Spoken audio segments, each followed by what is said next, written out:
法罗群岛虽说是个风光秀丽的好地方，但其一年之中可以出来活动的时间并不长。从6月开始转入夏季，他们总会趁着好天气赶紧出海捕鱼。据说法罗群岛捕鲸至今已有数百年历史，从维京人的后裔诺曼人迁移到此之后，便有了这项传统。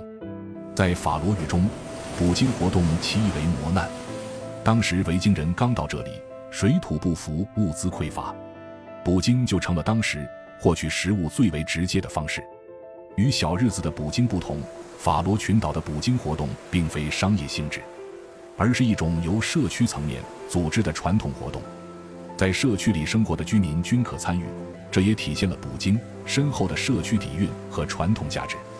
捕鲸活动在每年的夏季进行，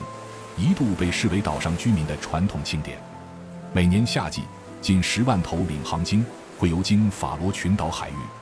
届时渔民会驾驶数十艘渔船，在鲸群后方围成一个半圆弧，让他们留下买路钱。渔船会将鲸群赶往既定的海域或峡湾，最终使鲸群搁浅在浅水区。人们手起刀落，从鲸鱼的颈部切断其主动脉与神经，以确保鲸鱼在较短时间内结束痛苦。据统计，法罗群岛每年集体宰杀长肢领航鲸的数量约为1000头，这大概能产出约500吨的鲸脂与鲸肉，占岛上居民食物来源的30%左右。尽管捕鲸活动在法罗群岛具有较深的文化底蕴，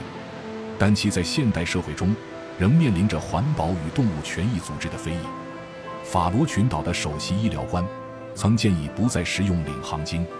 因为这些鲸鱼体内积存的毒素已高到不再适合人类食用。